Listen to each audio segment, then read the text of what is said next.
بسم الله الرحمن الرحيم.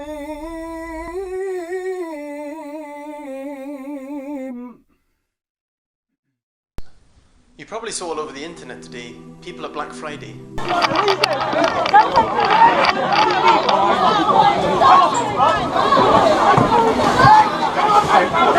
fighting over TVs, barging through supermarkets.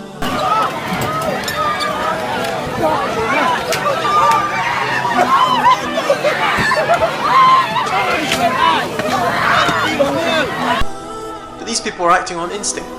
That's right, human beings have been made and created to be competitive.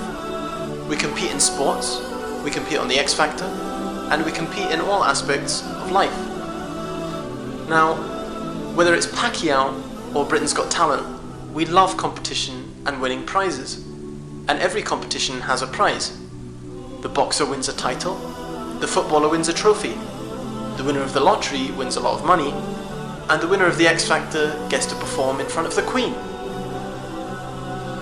Okay, it's not the best prize. Anyway, it's natural that the competition of life itself should also have a prize, some kind of reward. You wouldn't compete without a prize, would you? Why don't we compete for the best prize?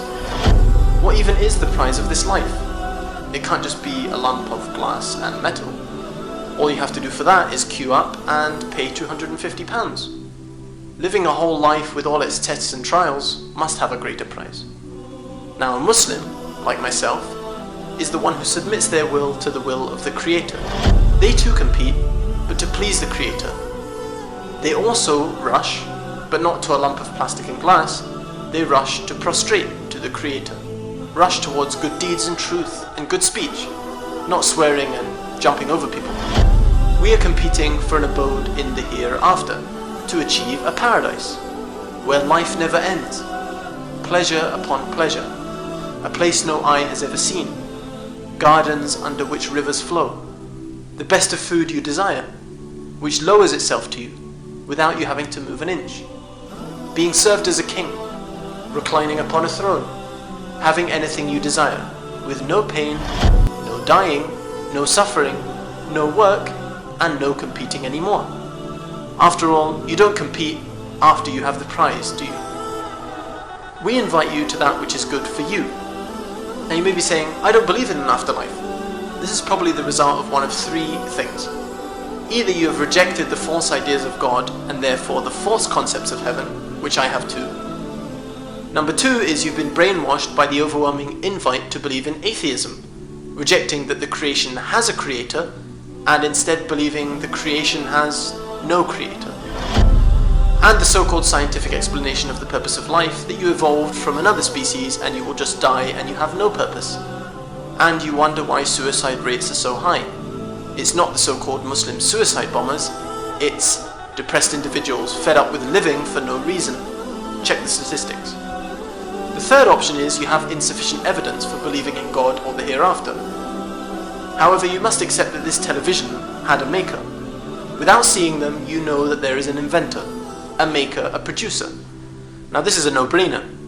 But if something simple like this has a maker, then something as complex as a human being, or indeed the universe, must also have a maker. But the inventor of something never makes it without a purpose. Of course, the purpose of life is to know our Creator and worship the Creator alone. Now at this point you're probably saying, well, all the religions claim to be right. So why Islam? Well, it's very simple. Islam is based upon logic and reason that the human beings have been given in order to distinguish truth from falsehood. Now, I ask you, there should be, obviously, one guide, because a TV doesn't have two different guides saying two different things. They can't obviously be from the maker. The maker and the made are not the same. If I make the TV, I don't become the TV. Therefore Jesus, who was made and created and carried in the womb of Mary, cannot be God. Neither Muhammad or Moses or Noah or Abraham or any of the prophets. A tree, a monkey, this table cannot be God either. The maker is therefore unlike anything that is made. And seeing as everything besides the Creator is made, that means the Creator is not like or comparable to anything.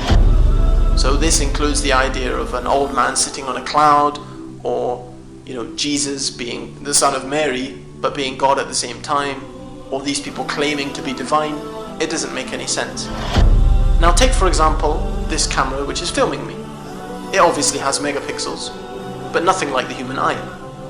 This TV may have good graphics, not as good as the ones that were in Black Friday, but it's pretty good. But it's nothing like the quality of life itself. Now this is something which obviously shows that the maker of the universe is much more intelligent, much more powerful than we are. Now in this, which is the Quran, which is the unchanged, preserved book revealed by God to Muhammad, a human being who lived around 1400 years ago in common day Saudi Arabia, it mentions all the things required for a human being to live a perfect life, as well as having the human example of such, Muhammad the Messenger. Some of the things explained are understanding the purpose you were created for, guidelines for a happy, healthy and peaceful existence, knowing your creator and how you were created, knowing the reality of life and what the reward of living according to the guidelines is.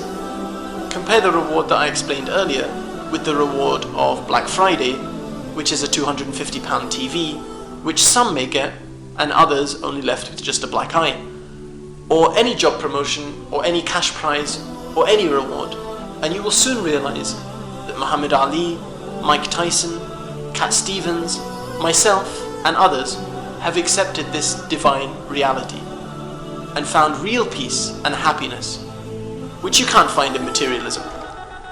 This is by knowing the Creator and living according to the only credible, evidence-based way of life, which is Islam, submitting to our Maker, being grateful for the life we are given, and everything else for that matter, and living according to the guidelines given by the Creator of the universe.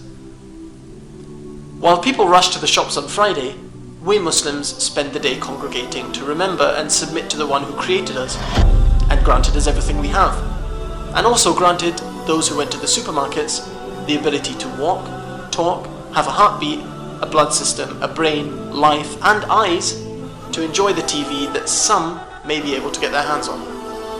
Are these two individuals equal? One who is grateful to their Maker and one who is forgetful of their Maker?